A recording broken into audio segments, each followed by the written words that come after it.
इमरान खान के वकील शेर अफजल के बहनोई को किसने और क्यों मारा? तहरीक इंसाफ का झंडा दुनिया का महंगा तरीन झंडा कैसे बन गया? सदर ने वज़ीर आज़म शहबाज शरीफ साहब को वार्निंग दे दी और ये निगरान वज़ीर आज़म का गोरख धंधा क्यों नहीं सुलझ रहा, इसके ऊपर बड़ी मुफस्सल बात करेंगे। कौन नहीं चाहता कि नवाज शरीफ साहब जो हैं वो वतन वापस आ जाएं? आज के गोरख धंधा में इन अहम पहलुओं के ऊपर आपसे बात करेंगे। अस्सलाम वालेकुम, आप देख रहे हैं गोरख धंधा। अबरार कुरैशी आपसे मुखातिब हूँ। सबसे पहले हम बात करेंगे कि सदर ने वज़ीर आज़म साहब को वार्निंग दी और कहा कि जल्द अज जल्द जो है वो नाम भेजिए जो निगरान वज़ीर आज़म के लिए है वो। फिर वज़ीर आज़म साहब ने समरी भेजी थी और सदर साहब ने दस्तखत कर दिए थे। अब नाम फाइनल तो अपोजिशन और लीडर और वज़ीर आज़म शहबाज शरीफ साहब ने करना है।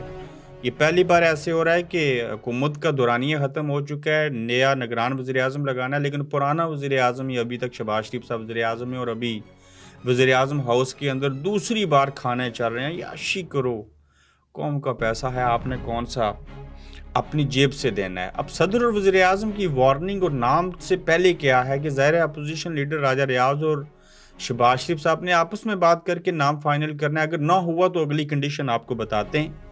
तो जब राजा रियाज साहब और शहबाज शरीफ साहब आपस में मिले तो उन्होंने सलाम दिया, इसको मजाक भी समझें और इसको सीरियस भी ले लें। तो उन्होंने आगे से वालेकुम सलाम कहा। फिर पहला सवाल जो है वो राजा रियाज साहब कर रहे हैं शहबाज शरीफ साहब को और इनकी गुफ्तगू क्या हो रही है। राजा रियाज साहब शहबाज शरीफ साहब को पूछ रहे हैं कौन होगा वज़ीर आज़म।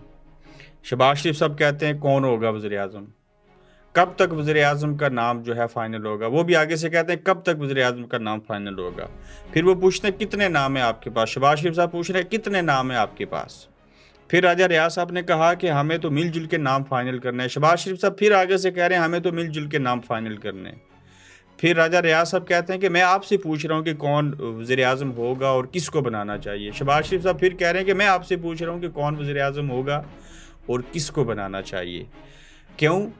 राजा रियाज साहब ने आज राजा रियाज साहब से मुलाकात की, शहबाज शरीफ साहब ने आज शहबाज शरीफ साहब से मुलाकात की और दोनों को उसके बाद शर्म और हया आ गई। ये तंज इसलिए किया है कि असल में इस मौजूदा वज़ीर आज़म शहबाज शरीफ साहब को भी पता नहीं है कि निगरान वज़ीर आज़म बनना किसने है।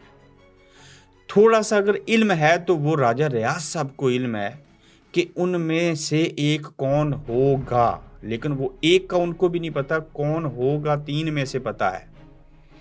तो ये लूले लंगड़े सियासतदान, डिंगियां लत्तों और पुलिस मुकाबले, ये तंज इसलिए किया कि हालात कुछ ऐसे हैं, इसके अलावा वो कुछ कह नहीं सकते। यानी कि राजा रियाज साहब की वज़ीर आज़म शहबाज शरीफ साहब से मुलाकात, तो ये कहा ना अपोजिशन लीडर की वज़ीर आज़म से मुलाकात, वही अपोजिशन, वही वज़ीर आज़म, वही वज़ीर आज़म, वही अपोजिशन। एक ही सिक्के के दो रुख हैं और पूरी कौम को पागल बनाया हुआ है उन लोगों ने जो जमहूरियत के मुखालिफ हैं, जो इस निज़ाम को आगे नहीं चलने दे रहे। तो शहबाज शरीफ साहब राजा रियाज से मुलाकात करें या राजा रियाज शहबाज शरीफ साहब से मुलाकात करें, एक ही बात है। तो अब मसला इसलिए नहीं सुलझ रहा निगरान वज़ीर आज़म का कि ये बात चाहते हैं कि वज़ीर आज़म भी ना करे, अपोजिशन लीडर भी ना इंतखाब करे। फिर ये मामला सदर के पास जाएगा, सदर कमेटी में भेजेगा। याद रखिएगा कमेटी भी फैसला नहीं कर सकती। फिर कमेटी के बाद इलेक्शन कमीशन, जिसको सारे इख्तियार दिए हैं अपने इलेक्शन करवाने के, वो इलेक्शन कमीशन फैसला करेगा कि इन में से एक वज़ीर आज़म निगरान कौन होगा। और पता है इलेक्शन कमीशन का प्यो बाप कौन है? इस्टेब्लिशमेंट फिर फैसला करेगी। End of the day election commission तो एक डमी सी चीज़ है, ब्लैकमेल, बिके हुए, झुके हुए। तो end of the day establishment फैसला करेगी हमारे बंदों में से वो एक कौन होगा जो निगरान वज़ीर आज़म बनेगा। ये खटपुतलियाँ हैं, ये वज़ीर आज़म, ये अपोजिशन लीडर सब राय नाम है। कभी तारीख में सोचा और देखा कि अपोजिशन लीडर इतना फ्रेंडली हो और अपोजिशन लीडर को हुक्मरान जमात के वज़ीर आज़म से टिकट चाहिए, भीख चाहिए, बेकारी है वो। तो अपने उनके लगाए हुए पौधे हैं जनाब, ये असल कहानी है। इसमें सदर जो वार्निंग दे रहे हैं, वज़ीर आज़म जो नाम नहीं पूछ रहे, अन्ना वंडे रेवड़ियाँ और मुड़ मुड़ अपने नु, ये हालत है और ये हालात हैं। इमरान खान साहब के وکیل کے جو بہنوئی ہیں وکیل خان صاحب کے ہیں شیر افضل مروت. تو شیر افضل مروت خان صاحب کے سالے یعنی کہ برادر ان لا کو مار دیا. اس میں پولیس والا بھی مار گیا, انسپیکٹر بھی مار گیا. اور یہ پہلے بتا دیتا ہوں, یہ پتہ ہی کون مار رہا ہے ان کو اور کون ڈرا رہا ہے. ایک عمران خان کو ہرانے کے لیے, شرمانے کے لیے, زیر کرنے کے لیے کتنوں کو مارو گے؟ جمہوریت کو مار دیا, انصاف کو مار دیا, قانون کو مار دیا, کتنے لوگوں کو مار دیا. ضلع شاہ سے ارشد شریف سے لے کے یہ شیر افضل خان مروت کے سالے کو بھی آج مار دیا, اور اس میں پولیس والے کو بھی مار دیا. کیوں؟ ان کے قانون میں کسی کو بھی مار دیں آپ کو یونائٹڈ نیشن بھی نہیں پوچھ سکتی. اچھا, اس کے پیچھے محرکات کیا ہیں؟ سوشل میڈیا پر قتل کی وجہ کے بارے میں مختلف نظریات کی بھرمار ہے. میرا چھوٹا سالہ صلاح الدین مسعود 2 مرتبہ کے پی میں آئی جی پولیس رہ چکے ہیں اور عسکریت پسندوں نے بظاہر اس جرم کا ارتکاب کیا ہے. واقعہ کو کسی ایجنسی یا میرے مخصوص حالات سے منسوب کرنا جائز نہیں ہے. ماضی میں عسکریت پسندی کی وجہ سے میرے سسرالی خاندان کو بھی انسانی نقصان اٹھانا پڑا ہے, اور خطے میں امن و امان کے حالات کی انتہائی ناگفتہ باصورت حال ہے. اب ایک طرف عمران خان کے اسی وکیل کے پیچھے بھاگتے تھے, پنچوتا کو آپ نے پکڑا, آپ مارے کوئی دشمن بھی تو آپ کو لگے گا عمران خان کا جو دشمن ہے اصل میں وہ عمران خان کے وکیلوں کو مروانا اور مارنا چاہتا ہے. ایک یہ رائے ہے, ایک دوسری رائے ہے. اب اس میں سے جو رائے آپ کو پسند ہے, جو اچھی لگتی ہے, جو سچی لگتی ہے, اس کو آپ اپنا لیجیے. اور سالہ صاحب مارے گئے, اس میں پولیس والا بھی مارا گیا ہے, اور یہ حالت ہے, یہ حالات ہیں. آپ دیکھتے ہیں کہ تحریک انصاف کے وکیل جو ہیں وہ ڈرتے ہیں کہ نہیں ڈرتے. پہلے اپنوں سے خطرہ تھا, پولیس والوں سے, یعنی کہ اپنے ہی محافظوں سے خطرہ تھا. بیچارے وہ عسکریت پسند آئے اور مار گئے, عسکریت پسند آئے اور مار گئے. اللہ اکبر.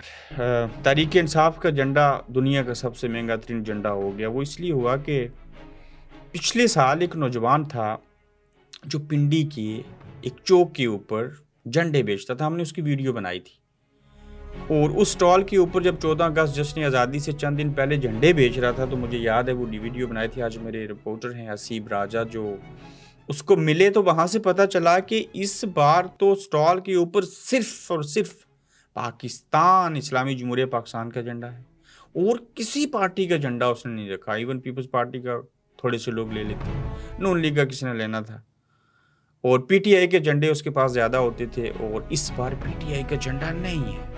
اس سے جب پوچھا ہمارے نمائندے نے کہ بتائیے کہ کیوں نہیں ہے, اس نے کہا پی ٹی آئی کے جھنڈے سے میں اپنا پیٹ پالتا تھا, رزق ملتا تھا 14 اگست کے اوپر اور ویسے عام دنوں میں بھی. تو اس بار اس لیے نہیں ہے کہ میں تو اتنی کمائی مہینے میں نہیں کرتا جتنا پی ٹی آئی کا جھنڈا بیچنے کے اوپر جرمانہ ہے. 15,000 روپے پی ٹی آئی کا جھنڈا بیچنے والوں کے اوپر جرمانہ ہے. سزائے موت ہے, اس کو پھانسی کی سزا ہے جس نے جھنڈا لہرا دیا. تو انگلینڈ گریٹ برٹن ہے, پاؤنڈ کی ویلیو آپ کو پتہ ہے 350 روپے سے بھی زیادہ ایک پاؤنڈ کی ویلیو. اس ملک کے اندر جہاں پہ صحیح جمہوریت ہے یہاں پہ پتہ نہیں, میں نہیں دیکھا ایسے جشن آزادی منانا. خیر ان کو تو ملی نہیں کسی سے آزادی. اتنا مہنگا جھنڈا, ڈالر, پاؤنڈ, یورو, دینار, درہم کہیں پہ بھی نہیں کہ اس کی اتنی ویلیو ہو جائے کہ جب اس جھنڈے کو بیچیں تو وہ 15,000 روپے جرمانہ ہو جس کے اوپر. یقیناً ایسا جھنڈا تو بھارت کا بھی پاکستان میں کوئی بیچ رہا ہو تو اس کے اوپر جرمانہ نہیں ہوگا. جھنڈا کسی دنیا کے ملک کا ہو, نہ اس کو جلانا چاہیے نہ اس کو گرانا چاہیے, اس کی عزت اور احترام کرنا چاہیے. تو پی ٹی آئی پتہ نہیں بھارت سے بھی برے لوگ ہیں, پتہ نہیں کون لوگ ہیں.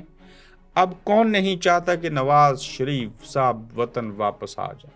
پہلے تو ان کا مکو ٹھپا گیا, یہ جو فیصلہ ہے, پھر کہا اس فیصلے کا کوئی تعلق نہیں جہانگیر خان ترین اور نواز شریف صاحب کے ساتھ, مگر ان چیزوں کا تعلق بڑا گہرا ہے نواز شریف صاحب کے ساتھ. وہ اس لیے کہ اسٹیبلشمنٹ پلس چھوٹے میاں صاحب اور کچھ اور لوگ نہیں چاہتے بڑے میاں صاحب واپس آ جائیں, پارٹی کو لیڈ کریں. کیوں؟ شہباز شریف صاحب پسند ہیں. آج تک اسٹیبلشمنٹ سے نہیں لڑے. نواز شریف صاحب نے 6 آرمی جرنیلوں کے ساتھ پنگے لیے, ووٹ کو عزت دو کہتے تھے, فلاں چیز کہتے تھے, بکتے نہیں چکتے نہیں, ہاں تھوڑا عرصہ جیل میں رہتے ہیں پھر ڈیل کر لیتے ہیں. تو شہباز شریف صاحب تو بڑا اچھا پتر ہے, कमाओ पुत्र है, जैसे कहें वैसे करता है, आगे से उफ तक नहीं करता, इतना फर्मा बरदार है, इतना चापलूस है कि दिल खोल के तारीफें करता है। पुलों के इफ्तिताह करने हो तो आर्मी के सरबराह को साथ ले जाता है, हर बात पूछ के करता है, कब सोना है, कब जागना है, क्या खाना है, कैसे चलना है, कैसे उठना है, सब चीज़ें उनसे पूछ के करता है। तो नवाज शरीफ साहब को पाकिस्तान इस्टेब्लिशमेंट और उनके अपने भाई और प्लस कुछ और लोग नहीं आने दे रहे, वरना मैं भी चाहता हूँ मियाँ साहब वापस जाएं, इलेक्शन लड़ें, उनकी नालियत ख़त्म हो, वो वज़ीर आज़म भी बन जाए, वहाँ वोट भी दे दे उनको। लेकिन जब घर का बेदी लंका ढहा जाए तो वहाँ पे कुछ नहीं किया जा सकता। ये आज का गोरख धंधा था, कल फिर मिलेंगे आपसे। आप देख रहे हैं गोरखधंधा अब्रार कुरैशी के साथ।